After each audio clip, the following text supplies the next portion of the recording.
fausse prophétie. En 1859, le célèbre chirurgien Velpeau affirmait « L'abolition de la douleur en chirurgie est une chimère ».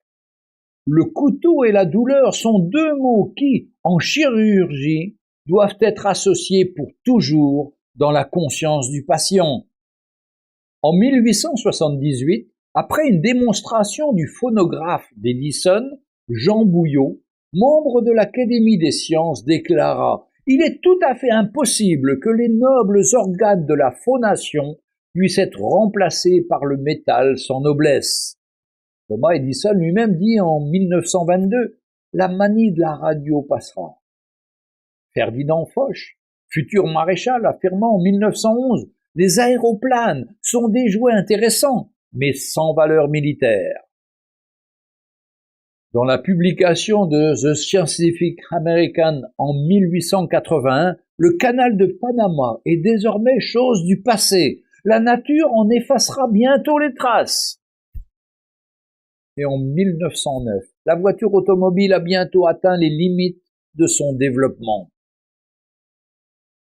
Le célèbre Ernest Mach, professeur à l'université de Vienne, écrivit en 1913 « Je ne peux pas plus accepter la théorie de la relativité que l'existence d'atomes et autres dogmes du genre. »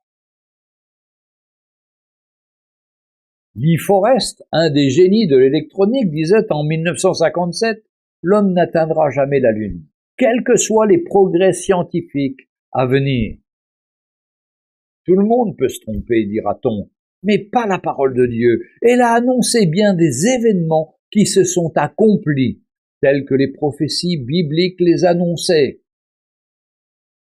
L'apôtre Pierre écrivait à juste titre « Nous tenons pour d'autant plus certaine la parole prophétique, à laquelle vous faites bien de prêter attention. » Deuxième épître de Pierre, premier chapitre, et verset 19.